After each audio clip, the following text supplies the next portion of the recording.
Dehradun, quest for excellence.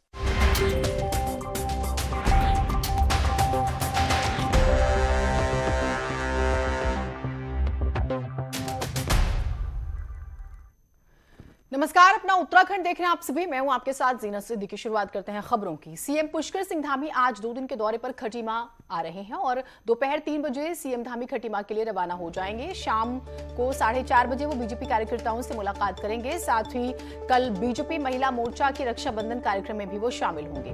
कल ही देहरादून वो वापस लौट आएंगे और खटीमा सीएम धामी का विधानसभा क्षेत्र है, ये हम जानते हैं। सीएम बनने के बाद उनका ये दूसरा खटीमा दौरा है। तो जब उनके नाम की अनाउंसमेंट हुई, खटीमा अपने आप में हॉट सीट बन गया। दूसरी बार मुख्यमंत्री यहां पर आ रहे हैं।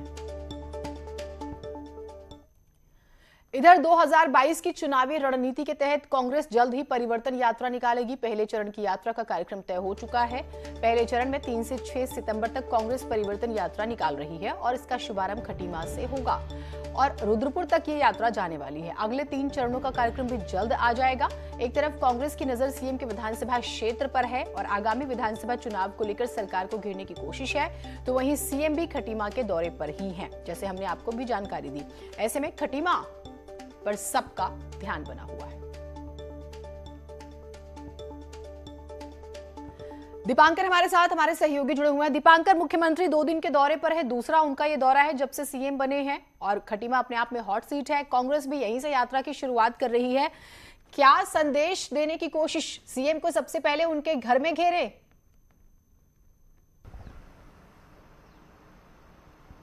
बिल्कुल जीनत, जिस तरह आप देखें कि मुख्यमंत्री का ये दूसरा दौरा है। आज मुख्यमंत्री 3 बजे यहां से रवाना होंगे। फिर उनका जो पूरा आज का कार्यक्रम है वो कार्यकर्ताओं से मुलाकात का है और जो दूसरे प्रतिनिधिमंडल होंगे खटीमा के, उनसे मुलाकात का है। कल मुख्यमंत्री का कार्यक्रम वहां पर बीजेपी महिला मोर्चा की तरफ से जो रक्षाबंधन का कार्यक्रम आयोजित किया गया, उसमें कुल मिलाकर मुख्यमंत्री का 2 दिन का कार्यक्रम है वो खटीमा के जो बीजेपी के कार्यकर्ता है, वहां की जनता है, उनसे मिलने का। यानी मुख्यमंत्री को यह बात पता है कि जब 2022 का चुनाव होगा तो उनकी अपनी सीट भी बहुत इंपॉर्टेंट होगी और वो हॉट सीट होगी। दूसरी बात यह कि कांग्रेस ने वहां से अपने कार्यकारी अध्यक्ष भुवन कापड़ी को बनाया है और खटीमा की उत्तराखंड आंदोलन में एक बड़ी भूमिका रही है। तो कांग्रेस इस बात को तो सीधे तौर पर नहीं मान रही कि मुख्यमंत्री को घेरने की कोशिश कर रही है, लेकिन हां, कांग्रेस यह जरूर कह रही है कि खटीमा का एक अहम रोल रहा। खटीमा में गोलीकांड हुआ, कई लोग वहां पर जिससे उत्तराखंड आंदोलन हुआ, शहादत भी हुई। तो कांग्रेस का कहना है हम खटीमा से इसलिए शुरुआत कर रहे हैं कि उसकी उत्तराखंड आंदोलन में अहम भूमिका है। लेकिन यह बात भी फैक्ट है कि मुख्यमंत्री वहां से हैं। 2022 के इलेक्शन में जो बात आपने कही कि एक हॉट सीट होगी खटीमा, तो ऐसे में मुख्यमंत्री को कहीं ना कहीं घेरने की कोशिश भी कांग्रेस वहां पर करना चाहती है।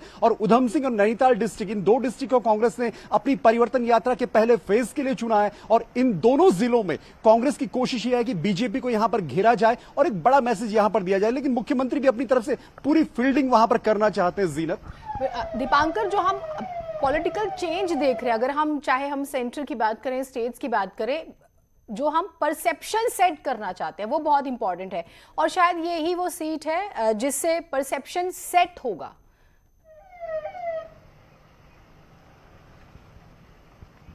अब बिल्कुल, अभी तक जब तक त्रिवेंद्र रावत मुख्यमंत्री थे, सीट फोकस थी डोईवाला। तीरथ रावत विधायक थे, नहीं सांसद हैं और वो हट चुके हैं मुख्यमंत्री पद से। तो कुल मिला के अब जो सिटिंग सीएम है, ये बात अब साफ है कि पुष्कर धामी के चेहरे पर इलेक्शन होगा। पुष्कर धामी से पूछेगी। तो कुल मिला के अब जो पूरा कंसर्न है पूरी बीजेपी का और अपोजिशन का भी, उनको लगता है कि मुख्यमंत्री की सीट को अगर टारगेट किया जाएगा तो कहीं ना कहीं वो सीट एक तो फोकस में भी आएगी। मुख्यमंत्री को घेरेंगे तो कहीं ना कहीं एक माइलेज भी मिलेगा और दोनों तरफ से कड़ा मुकाबला यहां पर देखने को मिलेगा। जीनत, बिल्कुल, बहुत शुक्रिया दीपांकर आपका तमाम जानकारियों के लिए। और परसेप्शन सेट करने की कोशिश भी हो रही है और दूसरी बहुत बड़ी बात यह कि चुनाव जो है वो मुख्यमंत्री के चेहरे पर ही लड़ा जाएगा, कुछ ऐसा भी इनडायरेक्टली नजर आ रहा है। खैर, आगे बढ़ते हैं। रामनगर में जन आशीर्वाद यात्रा लेकर पहुंचे केंद्रीय राज्य मंत्री अजय भट्ट ने आम आदमी पार्टी के घोषणा पत्र को लेकर कहा कि उनकी पार्टी का घोषणा पत्र अलग है और 2022 में पता चल जाएगा कौन कितने पानी में है। देखिए, वो कुछ भी करें, उनको कुछ भी कहना है, हमें इससे कोई ऐतराज़ नहीं है। उनका घोषणा पत्र अलग है, हमारा घोषणा पत्र अलग है। इसलिए कोई आए, कोई कुछ भी कहे, उससे हमको कोई फर्क नहीं पड़ता है और 2022 में निर्णय हो जाएगा कि कौन कितने गहरे पानी में है।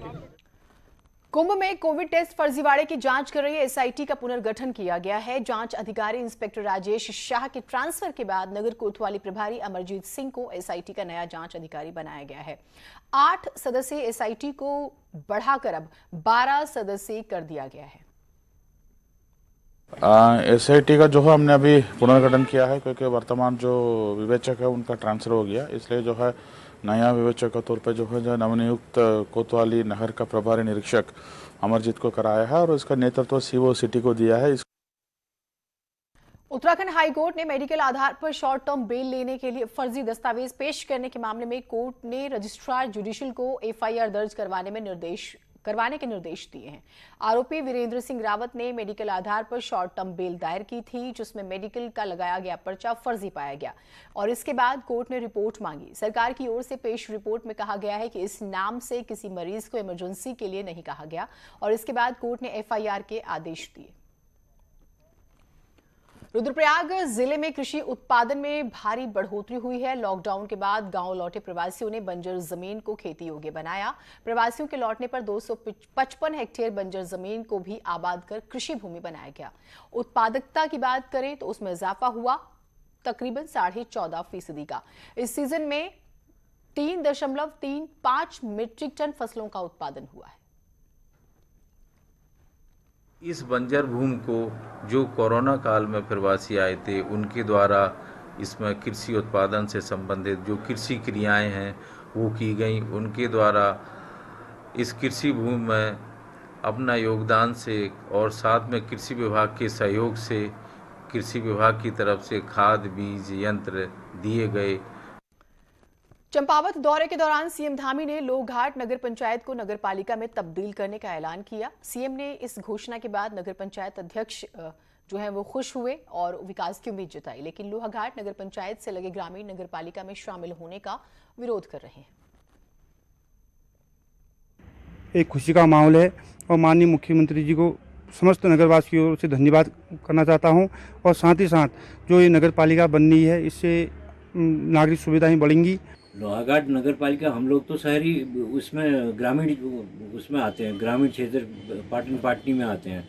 हम लोग अगर जाना भी चाहें तो लोहाघाट नगर की जो है हालत देख करके हम लोगों का साहस जो है वो हो जाता है।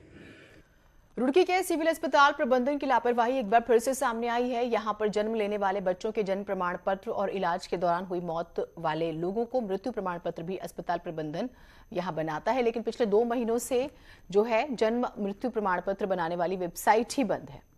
करीब 300 से ज्यादा लोग प्रमाण पत्र के लिए भटक रहे हैं। सीएमएस कह रहे हैं कि इस बारे में अधिकारियों को जानकारी हमने दे दी है, जल्द ही इस पर काम शुरू कर देंगे।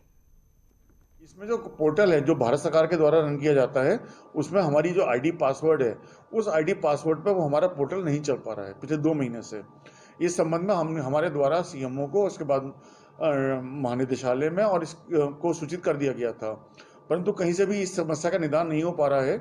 और इसके बाद हमने कहीं से उनका मेल आईडी लेकर भारत सरकार को भी मेल आईडी में मेल कर चुका हूँ कि हमारा ये पोर्टल नहीं चल रहा है।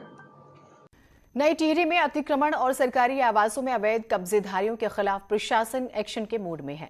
नोटिस देने के बाद अब आवास खाली कराने के लिए टीमें भी बना दी गई हैं। नई टिहरी में 2018 में हाईकोर्ट के निर्देश के बाद अतिक्रमण हटाने की कार्रवाई की गई, लेकिन उसके बाद फिर से अतिक्रमण शुरू हो गया। लगातार शिकायतों के बाद अब प्रशासन हरकत में आ गया है। टीम बनाई गई है जिसमें जिलाधिकारी मैं खुद उसमें हूँ और ईओ साहब हैं और सीओ साहब भी हमारे हैं, तो पुनर्वास की टीम भी उसमें काम कर रही है। तो कंटिन्यूसली इसको मॉनिटर कर रहे हैं और जो ऐसे चिन्हित करे गए हैं उनको हमने नोटिस सर्व कर दिया गया है और काफी घरों को हमने खाली भी कर दिया है। रामनगर में आरपीएफ के ऑफिस में सांप निकलने से हड़कंप मच गया है। सांप देखकर खाकी वर्दी वालों के भी होश उड़ गए हैं। आनन फानन में सांपों के जानकार को बुलाया गया और उसने सांप को पकड़ा। इसके बाद आरपीएफ के जवानों ने राहत की सांस ली। ये हमारी चौकी में ड्यूटी पे थे तो ये सांप निकला हमारी चौकी में, फिर ये उसको देख के थोड़ा हम इसके पीछे गए तो ये हमारे दरोगा जी के अंदर जो कार्यालय में घुस गया। फिर उसके बाद हमने चंद्रसेन जी का नंबर लिया, उनको बुलाया तो उन्हें सांप पकड़ने की पूरी कार्रवाई यहाँ पर की है। नैनीताल में केलखेड़ा नगर पंचायत के पूर्व चेयरमैन हामिल अली को हाईकोर्ट से कोई राहत नहीं मिली है। हाईकोर्ट ने निचली अदालत द्वारा उनको पद से हटाने के आदेश पर फिलहाल रोक लगाने से इनकार किया। 27 सितंबर को मामले में फिर से कोर्ट सुनवाई करेगा। अकरम खान ने चुनावी याचिका दाखिल कर कहा कि चेयरमैन हामिद अली ने नगर निकाय अधिनियम 1916 के प्रावधानों के विपरीत चुनाव लड़ा। 4 बच्चे होने के बाद भी इस तथ्य को चुनाव में छिपाया। इस चुनाव याचिका को अपर जिला जज ने स्वीकार करते हुए जुलाई 2021 को चेयरमैन हामिद अली को पद से हटाने का आदेश दिया था। 27 सितंबर को अब अगली सुनवाई है। उत्तराखंड में चुनाव को लेकर सियासी संग्राम तेज हो चुका है। कर्नल अजय कोठियाल को सीएम का चेहरा बनाकर आम आदमी पार्टी ने आक्रामकता का संदेश दिया है, जबकि कांग्रेस ने हरीश रावत को कैंपेन कमेटी का चेयरमैन बनाकर उनका चेहरा आगे कर दिया। लेकिन सत्तासीन बीजेपी इस रेस में पिछड़ती हुई नजर आ रही है। अब हमें नेता नहीं चाहिए, बहुत हो गए नेता और बहुत हो गई पार्टियां। अब हमें एक देशभक्त फौजी चाहिए।